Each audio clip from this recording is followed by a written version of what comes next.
Good morning, everyone. Let me acknowledge the traditional owners of this land, and I bring greetings from Cape York Peninsula. My metaphor is actually appropriate today because in Newcastle it wasn't on Sunday when I said we're on the last leg of the climb to Everest. Yep. You put on the weather for us. This is the last leg. It's been a long journey getting here, but the summit is ahead of us, and I have an absolute belief it's all for us Australians to bring this together to a successful conclusion on October the 14th. I'm so very pleased to be here with two of our Indigenous ministers for Aboriginal and Islander Affairs. Ken has been stalwart over the years.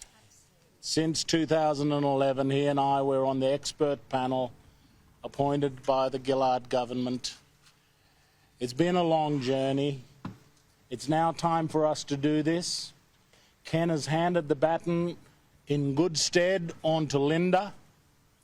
The work that his Kalma-Langton committee did in the years that he was minister has put us in a good stead to move ahead with this referendum, knowing that we have done a lot of consultation around the country.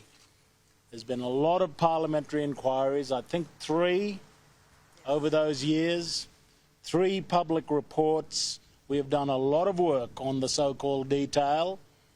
But at the end of the day, the provision that we're voting on, which is 92 words, the actual provision says it's up to the Parliament to decide the detail. So we've got a lot of ideas. We've done a lot of design work in the years that Ken was minister, and I'm sure that is going to put us in a good position and put the Parliament in a good position to know what to do when we get this referendum up.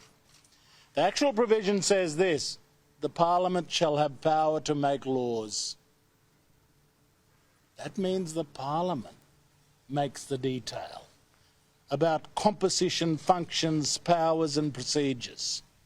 That's everything to do with the voice. Is under the control of the Parliament at the end of the day. It's not actually the government. The government has to put this thing through the Parliament, including a Senate that involves Greens, One Nation, Liberals, Nationals, and so on. So I'm feeling good about where we're at. We're 2 days into our advertising campaign. We've got 4 weeks to go.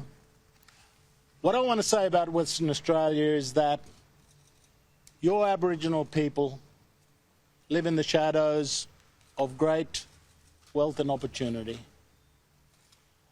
You have a chance with this vote to bring them out of the shadows, to include them in this state of opportunity and excitement and entrepreneurialism and jobs. You can bring your people into the mainstream of Western Australian life.